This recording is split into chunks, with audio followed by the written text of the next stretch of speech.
What I want to talk about in this video is a super important mindset shift, which I had in year 12, which really helped me understand how to view things and how to actually go about doing my work on a day-to-day basis, right? So sometimes when you're in year 12, or when I was in year 12 at least, I didn't have motivation on some days to continue doing things on a day-to-day basis. Being consistent and studying consistently wasn't something that I was doing regularly on a day-to-day basis. And the reason for this is because it's easy to get really motivated and study and you think you're disciplined because you study when you're motivated, when you come close to a test or a SAC or an exam, right? It's easy to do that because everyone does that. You have a test coming up, you have to do really well in this test, otherwise you're going to fail the subject or you're not going to get a good score in that test. So what you'll do is a week out or like 4 or 5 days out or 2 or 3 days out even, what you'll study your ass off and you'll try to study as much as possible.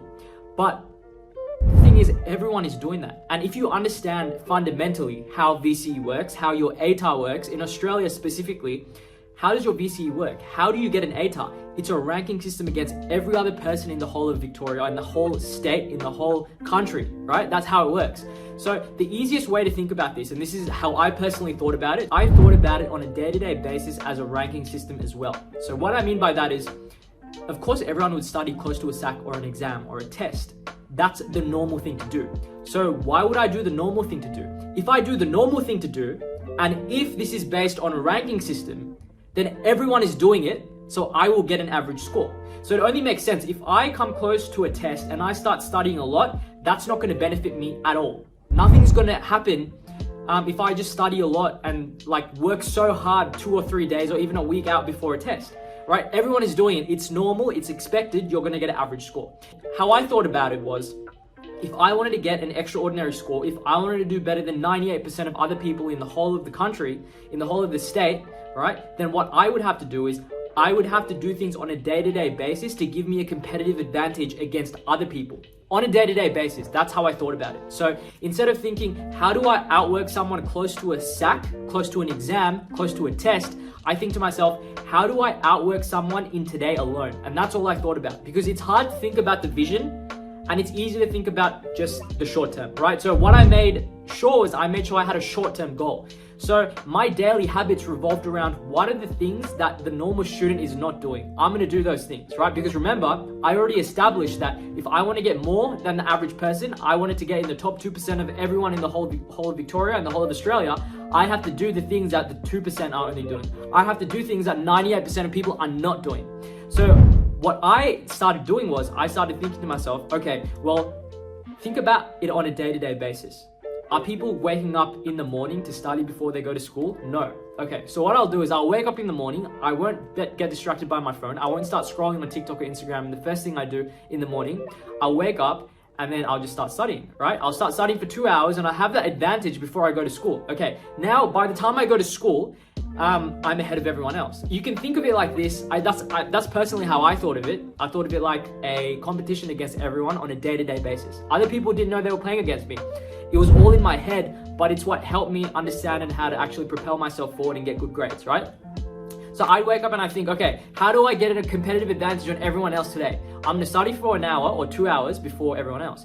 And you know what? Maybe people are waking up and studying, but it doesn't matter because I know 98% or 95% of students my age, in my position, going to school are not going to wake up in the morning and study. It requires discipline and a lot of people don't have discipline. So I'll wake up in the morning, I'll study for an hour or 2, and then I'll start going to school. By the time I go to school now, I'm ahead of everyone else. So I'm at a competitive advantage and it's already 9 a.m., okay?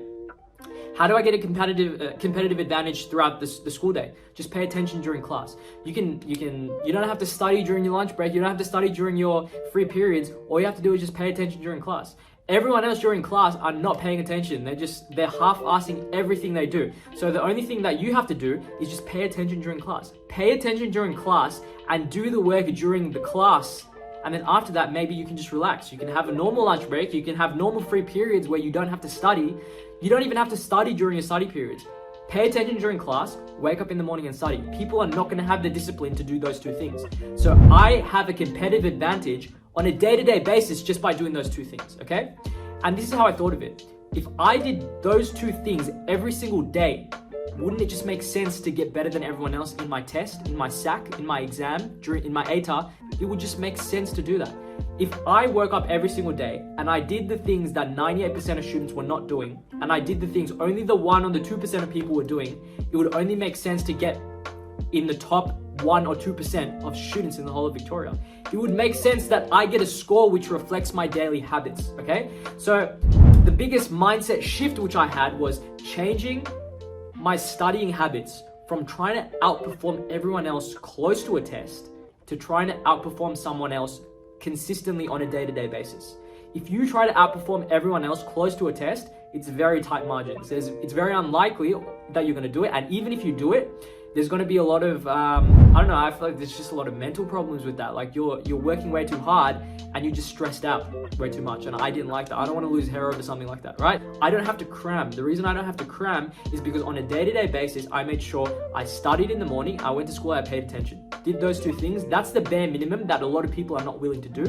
So if I do the things that a lot of people are not willing to do, I will get the score that a lot of people are not willing to get, okay? I want you to also note that when I talk about these 2 concepts of waking up and doing some work before you go to school, you don't have to actually wake up in the morning and do it, as long as you have a ritual around consistency and doing this on a day-to-day basis, okay? You can wake up at a normal time, as long as you pay attention during school, go home, and you straight away get into study as quickly as possible, and you get it done without delaying it, because the more you delay it, the less likely you are to do it, right? So that's why I'm such a big advocate of doing it in the morning or straight after school. Leaving it until nighttime wasn't a really good strategy for me. I would just delay and I would put it off until the next day. And that's what a lot of people are doing, right? So I understand that you can get scores doing different things. You can get scores studying, not sleeping, like studying 2-3 a.m. and then sleeping and then waking up at 9 and going to school and then doing nothing after school and then just studying from like 9 p.m. to 2 a.m. Like you could do that. The thing is, I didn't think of it like that. The way I thought about it was, I'm just willing to do things that other people are not willing to do on a day-to-day basis. And these things don't take too much discipline. Just waking up an hour early and getting a head start on everyone else means 2 things. Number 1, I feel good about myself when I go to school because I get a head start that kicks the winner effect into place. So now I think that I'm smarter than everyone, even though I might not actually be smarter than everyone else. The second thing is now I have a competitive advantage. Right? I genuinely might have a competitive advantage or I might not have a competitive advantage. It doesn't matter. So as soon as I made that shift, I stopped worrying about the end goal, which is getting amazing ATAR, getting good grades, getting good study scores. And I started thinking about how do I optimize my day in a way that I'm ahead of everyone else. This doesn't mean that you view people lower than you that are doing not studying as much as you or not having a head start as much as you before the day starts. All this means is I viewed it as sort of a competition, right? Healthy competition. If I want to get ahead of everyone else, I will get more than everyone else. That's what I thought and that's what I did. And that's what led to a lot of my success in year 12.